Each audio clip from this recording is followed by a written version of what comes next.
नाजरीन, मैं हूं आपका मेज़बान सरदार ज़हीर TV8 ब्रेकिंग न्यूज़ के साथ। नाजरीन, गुज़िश्ता कुछ दिनों से PID में एक मामला ज़ेरे बहस चल रहा है। नाजरीन, ये वाक़या क्या है, ये वाक़या क्यों दरपेश आया? हमारे साथ मौजूद हैं सीनियर साफ़ी जिनको बाबा सहाफ़त भी कहा जाता है, जिनका सहाफ़त में 60 साल से ज़्यादा का तजर्बा है।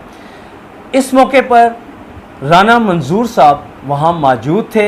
वहाँ इनकी आंखों देखा हाल क्या रोनुमा हुआ, आइए जानते हैं राना मंजूर बाबा सहाफ़त से। वो ये सब अंदर एंटर हुए, मैं इनको नहीं जानता था, क्योंकि मैं कई साफ़ी जो उनको मैं नहीं जानता हूँ, पुराने साफ़ियों को मैं ज़रूर जानता हूँ। ये नए जो बने हैं मुझे इनका इल्म नहीं है। ये साहब ने अंदर आके कहा जी मैं अंदर आ जाऊँ, इसका लहजा ज़रा गलत था। किसका लहजा, आसिम खिची का या एजाज अब्बासी का? एजाज अब्बासी का। उसने आके मेरे साथ बैठ गया और खिची साहब को एक कार्ड पेश किया इसने। खिची साहब ने जब कार्ड देखा तो खिची साहब ने इनको कहा, यार आप कल मैडम के साथ क्यों बदतमीज़ी करके गए हो, तुम्हारा कोई राइट नहीं बनता। इसने आके कहा जी मेरा अखबार है आज़ाद कश्मीर का, मेरा राइट बनता है, मुझे इश्तिहार चाहिए। खिची साहब ने कहा आपको इश्तिहार मिलेगा, पहले जो कल हरकत करके गए हैं आप PIO से, उनसे एक्सक्यूज़ करें और मेरे पास आए, मैं आपको इश्तिहार दूँगा। ये बात हुई है। खिची साहब को एजाज अब्बासी ने मारा या एजाज अब्बासी को खिची साहब ने मारा, इस हवाले से आपने क्या देखा? खिची साहब 20 ग्रेड के अफसर हैं और खिची साहब को मैं 17 जब वो 17 ग्रेड के थे उस वक़्त से जानता हूँ। खिची साहब नहायत ईमानदार किस्म के आदमी हैं, उनसे कोई वो किसी से कोई लेना देना नहीं रखते, वो अपने काम से मोहब्बत रखते हैं, वो उसी तरह काम करते हैं। उन्होंने इसको एक तरीके से समझाया था कि आप पहले उधर से हो आए फिर मैं आपको इश्तिहार दूंगा, ऐसी बात नहीं है। मैंने तो किसी के लिए कुछ नहीं रोका, ना मुझे ज़रूरत है।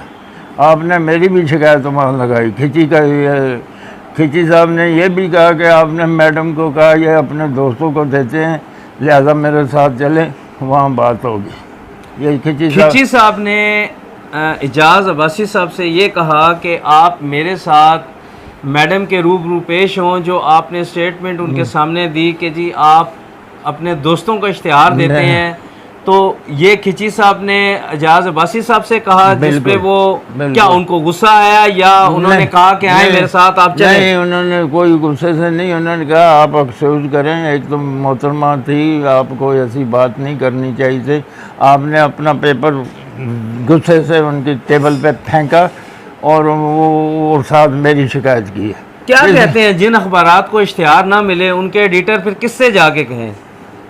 उनके जिनके इश्तिहार नहीं मिलते उनको चाहिए अपना रब्ता करें, PIO से करें, सेक्रेटरी से करें, वजीर से, वजीर इत्तलात से करें। तो किया तो था एजाज अब्बासी ने PIO से रब्ता, तो उसका रिलीफ अगर उन्हें नहीं मिला या क्या हुआ तो उस हवाले से PIO के पास ये गए हैं, इन्होंने हरकत की है गलत, और मैडम वो औरत ज़ात थी, कम से कम इनको एहतराम से बात करनी चाहिए थी। ये गुस्से में उनसे बात कर रहे थे, उन्होंने पेपर भी उन्होंने ज़बरदस्ती उनकी टेबल पे फेंका कि ये मेरा पेपर है, इसमें मुझे बताएं क्या कमी है। आप मौके के ऐनी शाहिद हैं, आपकी ज़रूर फुटेज भी आई होगी, CCTV कैमरे वहाँ लगे हुए हैं, तो ये जो वाक़या बना के मुख्तलिफ लोग या मुख्तलिफ जर्नलिस्ट जो साफ़ी हज़रात हैं ये वाक़या पेश कर रहे हैं जी कि खिची साहब ने एजाज अब्बासी साहब को वहाँ पे मारा, उनके साथ उनकी दाढ़ी पकड़ी, तो आप तो वहाँ पे मौजूद थे, तो क्या ये जो बातें सब की जा रही हैं सोशल मीडिया पे ये हकाइक पर मबनी है या वैसे ही प्रोपेगेंडा किया जा रहा है? प्रोपेगेंडा है। उनकी कोई दाढ़ी नहीं थी, छोटी सी शेप उनकी थी, जैसे शेप बढ़ जाती है इस तरह की थी वो। अगर उनको जिन्होंने उनकी फ़ोटो नई डाली है उस पर मोबाइल पे, उसमें दाढ़ी है। जब वो आया था उसकी दाढ़ी नहीं थी, थोड़ी थोड़ी कटिंग थी, दाढ़ी नहीं थी जो न पकड़ी ना जाए। वो पकड़ नहीं सकते थे, दाढ़ी ऐसी थी जिसको पकड़ा नहीं जा सकता। तो आप 1960 में सहाफ़त से वाबस्ता हुए। 1960 की सहाफ़त को और मौजूदा सहाफ़त को किस नज़र से देखते हैं? 1960 की जो सहाफ़त थी वो बेहतरीन थी। हालांकि उस वक़्त एजुकेशन इतनी नहीं होती थी। हमारे एक तामीर के एडिटर थे जो फाजल साहब, वो सिर्फ 8 क्लास पढ़े हुए थे, मगर उनका तजर्बा इतना था कि वो आजकल के एमए वाला जो है ना उनका मुकाबला नहीं कर सकता। आप पीआईडी जाते रहे हैं, 1960 से आप इस फील्ड से वाबस्ता हैं। आप कौन से पीआईओ ऐसे गुज़रे हैं जो आप समझते हैं कि बड़े अच्छे पीआईओ थे? एक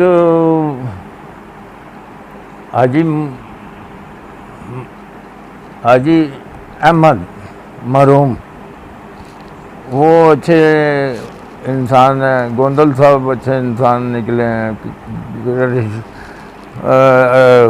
अपना शहीदी साहब आए हैं, सारे तकरीबन पढ़े लिखे लोग हैं और उन्होंने अच्छा ही किरदार किया है। अब क्योंकि मीडिया कम हो गया है, जिसकी वजह से ये अब शोर शराबा शुरू हो गया। पहले मीडिया ज़्यादा होता था, अखबार कम होते थे। अब हर एक ने अखबार खोल के बैठ गया, अपनी दुकान बना के बैठ गया कि इसमें पैसा कमाओ। क्या कहेंगे, गवर्नमेंट की नालायकी नहीं है कि वो अखबारों को डिक्लेरेशन तो ज़्यादा दे रहे हैं, लेकिन उससे अगर बजट कम है तो फिर डिक्लेरेशन ज़्यादा क्यों दे रहे हैं? तो क्या ये हुकूमत की नालायकी नहीं है कि उतने ही डिक्लेरेशन देने चाहिए जितने के इश्तिहार उनके पास हैं? हुकूमत का कसूर नहीं, डिक्लेरेशन लेने वाला का कसूर है। वो खुद रिश्वत दे के ये काम कराते हैं। मैं आपको हकीकत बता रहा हूँ। क्या कहेंगे कि पीआईडी प्रेस इंफॉर्मेशन डिपार्टमेंट जिन अखबारों को डिक्लेरेशन दे रहा है, तो क्या उनको इश्तिहारात नहीं मिलने चाहिए? मिलने चाहिए, सबको मिलनी चाहिए। मैं ये नहीं कहता कि नहीं मिलने चाहिए। अगर मेरे महीने में 2 आते हैं तो मुझे मिलने चाहिए। 2 ही मेरे लिए काफ़ी है, क्योंकि बाकी डिस्ट्रीब्यूट और भी अखबार है। मेरा कोई खाली अकेला अखबार नहीं है कि मुझे ही मिले। कुछ लोग आसिम खिची साहब के साथ हमदर्दी जता रहे हैं, कुछ लोग एजाज़ अब्बासी साहब के साथ हमदर्दी जता रहे हैं। तो एजाज़ अब्बासी ने क्या ऐसा गलत किया कि अपने अखबारात के लिए इश्तिहार मांग लिया? एजाज़ अब्बासी का वहाँ जाना ही मुनासिब नहीं था, क्योंकि उसका डेजिग्नेशन एडिटर था। वो अपने अमले के किसी आदमी को भेजता, ख़ुद टेलीफोन करता। ये तरीक़ाकार होता है एडिटर का। ये नहीं होता कि एडिटर साहब ठुड्डा मार के दरवाज़ा खोलें और जाके कहें मैं अंदर आ जाऊँ, मैं आ जाऊँ। तो मैं कहने लगा था कि जनाब आप आ गए हैं तो बैठो। फिर मैं खामोश हो गया। मैंने कहा इनका अपना मामला, मुझे क्या ज़रूरत है बोलने की। एडिटर जो आते हैं वो पीआईडी के दरवाज़ों को ठुड्डे लगा के अंदर आते हैं कि हम एडिटर हैं। वो तो चाहे बेगम से वो चपेड़े खाएं घर जाकर। ये मैंने आंखों देखा, हाल देखा है एडिटरों का। एक चाय की प्याली पे ये सारा बिक जाते हैं। और क्या कहते हो, कौन सी कुछ नहीं है, ये फ्रॉड है, टोटल फ्रॉड है। प्रेस क्लब भी फ्रॉड है, रिजवा भी फ्रॉड है। ये सारे गलत काम है। इसको अच्छा है कि ये जो ये काम हुआ है ये अच्छा है, शायद इससे बेहतरी आ जाए। सरदार शौकत के हवाले से आपकी क्या राय है? उन्होंने प्रोटेस्ट लॉन्च किया आसिम खिची के ख़िलाफ़, उस हवाले से आप क्या कहते हैं? सरदार साहब इतने पढ़े लिखे नहीं हैं। वो वहाँ से भाग गए हैं रावला कोर्ट से कुछ गड़बड़ करके, ठीक है। अब वो इत्तेफाक से यहाँ किसी पेपर में ज्वाइन होकर वो सदर बन गए। अब वो संभाला नहीं जाता। वो कहते हैं मैं भी अफजल भट्ट और फैसल वगैरह ये जो मुश्ताक मनास है ये लोग बड़े बने हैं, मैं भी बन जाऊँ। ये सारा चक्कर है और कुछ भी नहीं। TV8 ब्रेकिंग न्यूज़ के प्लेटफॉर्म से आप जो तंजीमें बनी हुई हैं सहाफ़ियों को, इनको क्या पैगाम देना पसंद फरमाएंगे? मैं इनको मैं इसको कोई किसी किस्म का पैगाम नहीं देना चाहता, ये सब मफाद परस्त लोग हैं।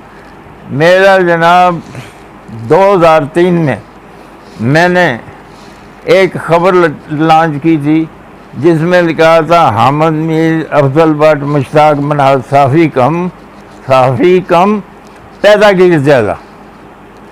उसका नतीजा मुझे ये मिला, मेरा प्लाट भी गया, मेरा सब कुछ गया है, मेरी मेंबरशिप भी गई, मैं बिल्कुल बेयारो मददगार रह गया। तो मैंने तो इन लोगों को पसंद नहीं करता हूँ। क्या ये जो लोग बात कर रहे हैं इसकी, प्रोटेस्ट की, तो इनको नहीं चाहिए? ये सारी कहानियाँ हैं, कोई कुछ नहीं है, हर एक अपने अपने मफाद के लिए फाइट कर रहा है।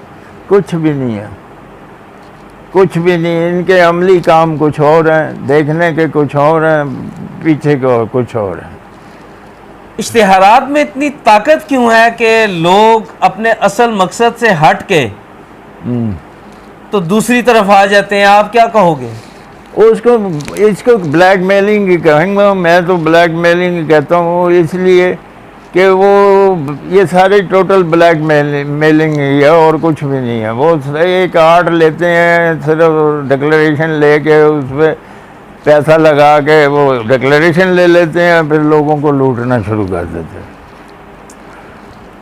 आपने बड़ी अच्छी बातें की, अपने तजर्बे के हवाले से भी बहुत अच्छी बातें की, लेकिन एक बात अभी तक क्लियर नहीं हुई, वो ये कि ये जो एक हफ्ता होने को है, ये जो मामला चल रहा है, आखिर ये किस सिमत में जाके बैठेगा?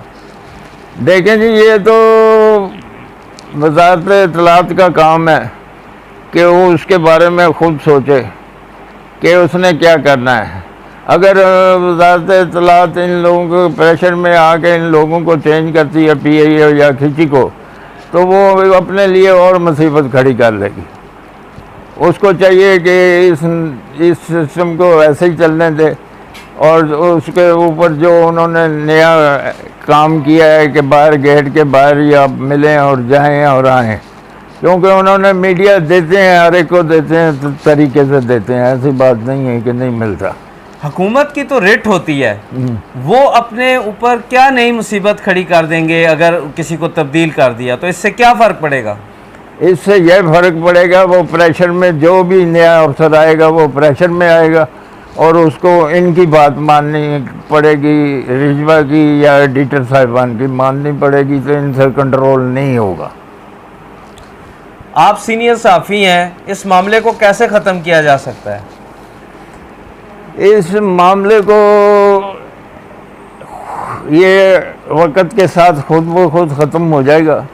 उसकी वजह यह है कि कोई आज की ये नया काम नहीं हुआ, आगे भी बहुत दफ़ा जैसे काम होते रहे, इसी तरह लड़ाइयाँ होती रही, इसी तरह सब कुछ होता रहा। आसिम खिची साहब को FIR वापस लेनी चाहिए या नहीं?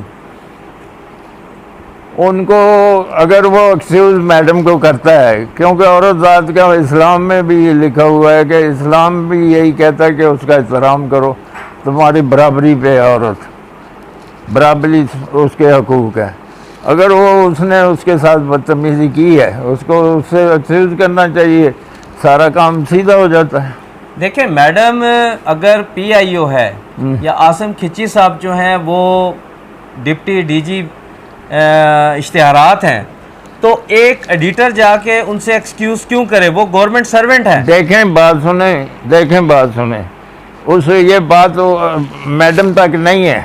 उसने ये शिकायत लाई है कि खिची साहब अपने दोस्तों को नवाजते हैं। उसने खिची पे इल्ज़ाम लगाया है, ये छोटी बात नहीं है। जबकि मैं कई सालों से इनको देख रहा हूँ, इस बंदे में बहुत ऑनेस्टी है और अमीर तरीन आदमी है। इसको ऐसी मसले नहीं है कि वो किसी से पैसे पकड़े या दे या ले।